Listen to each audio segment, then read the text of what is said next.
Hey guys, TheJordude here, back again with another Shadowverse video. This video is sponsored by Cygames.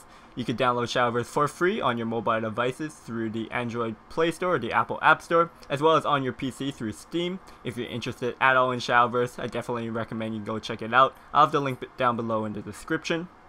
As well as for NGE, they're going to have some big tournaments coming up. So they have the Season 3 of the Shadowverse Open, as well as towards the end of the year, we're going to start qualifying for the Grand Prix, which boasts like a $120,000 prize pool. Definitely recommend you guys go check it out and stay tuned for details. I'll have NGE's website down below in the description as well. So in these upcoming weeks, I'm going to be posting videos about tournament preparation, tournament strategy, and I hope that these videos will give you guys some advice or at least some kind of insight on improving your tournament preparation.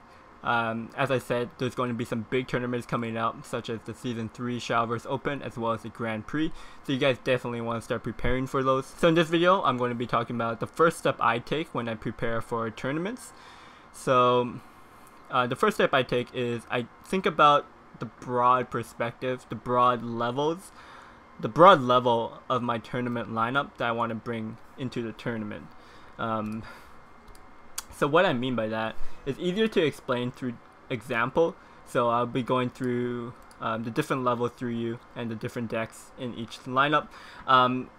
One thing to note is that when I talk about levels, your general thinking of your lineup in the tournament is not necessarily talking about the individual decks.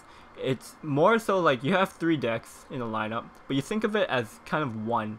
You just put them all together and be like, what's my overall strategy coming into this tournament? Is it to play the meta decks? Is it to counter the meta decks? Is it to be the meta?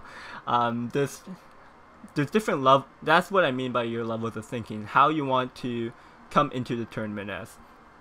So for I call them by N1, N2, N3, N4. That's my 4 levels. The N is kind of like arbitrary.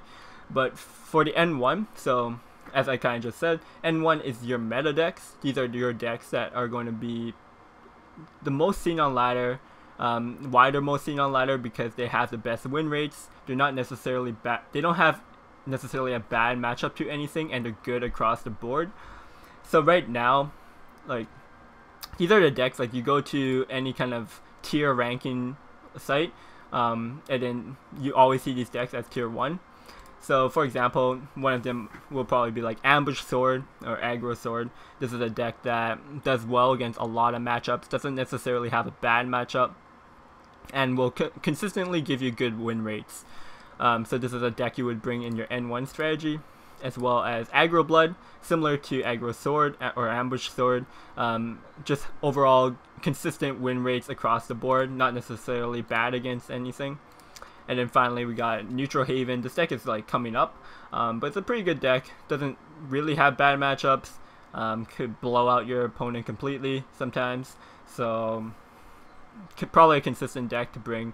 And so this is something you might see in an N1 strategy, N1 lineup. For N2, N2 is more of the anti-meta level of thinking. So if you're coming in a tournament with an N2 strategy, you're looking to play against all the players that brought the N1 meta decks, because your decks are built to counter them. So these may not necessarily be a tier deck, a deck you would see on ladder. They could be like super teched out, but they're designed so that they have good win rates against the N1 decks, if possible. So in here, I have mid-range Shadow. Mid-range Shadow could be an N1 deck, but it's also like pretty good against aggro. It's got anti-aggro tools, it's got Lurking Corpse and stuff like that. So in this example, I have it as an N2 deck. A better example of an N2 deck would be this Control Blood, because Control Blood, you have cards like Revelation. Once you hit Vengeance, which happens really quickly against the N1 decks, you could just completely clear the board. You have good amounts of sustain, you got Mask of Black Death, you got good heals, you got Diabolic Drain, Sabers, and all that kind of stuff. So a heavy control deck like Blood with a lot of sustain may be able to counter the N1 decks. And the last deck I have here was Aegis Haven, which is just like a control deck. It's got a boss to win you the game in the late game, but early game you got a good amount of sustain control tools. So that's for the N2, the anti-meta strategy. The N3 level, the third level, is kind of different. It tries to do everything pretty much. You won't see as many players bring the N3 lineups as so much as the N2 lineups, because N3 is not as consistent. It's more the N3 strategy is to counter N2 and N1 and N2 at the same time, which of course can be difficult because a lot of the times N1 and N2 are like completely different playstyles. As you can see here, N1 there's a lot more aggro decks, such as the aggro blood, or compared to N2, which is like more heavy on the control side with like control blood.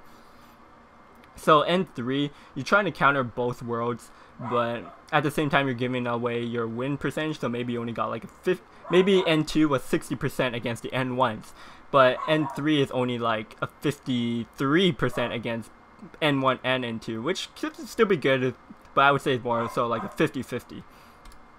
But for here, actually, the N3 examples are quite good.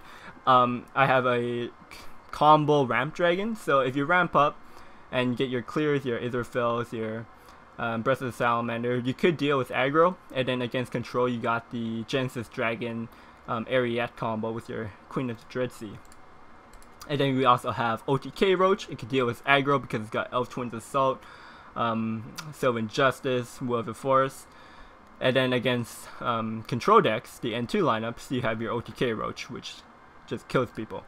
And then the final deck was a D-Shift Rune. It could deal with aggro sometimes if you get like really good openings. And then of course against N2 lineups, you have the D-Shift. N1, you just try to survive into your D-Shift. So that's the N3. Try to counter both of them. Oftentimes it doesn't work out as much, but it's there. It's definitely a strategy that some people bring into tournaments. And then the last lineup, this is similar to N3 as in like how many people are actually bringing this strategy, but even probably less. And N4 is kind of like this guy, he just wants to play Showers, he just wants to play the decks he likes to play, wants to have some fun. These decks might not necessarily be tiered at all, they might be some old style deck or some just homebrew. So these are basically like your rogue decks or decks you don't expect to see much play in. So maybe this guy brought like OTK Discard Dragon and Neptus Shadow, which could be coming back, I don't know, and Tempo Daria Rune. So like these decks aren't seen as much on ladder. They're not really known for countering anything in particular, and one of the biggest things is that N4 lineups, they don't have a general unifying strategy. So like N1, N2, N3, they all have, like I said, your three decks are put into one. You have that one broad strategy. N1 wants to be a meta deck, just good win percentages. N2 counters N1.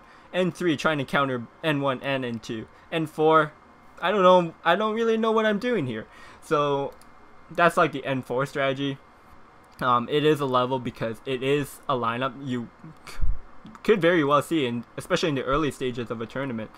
So yeah, these are the four basically levels that and general strategies you would normally see in a tournament, or you could expect to see in a tournament.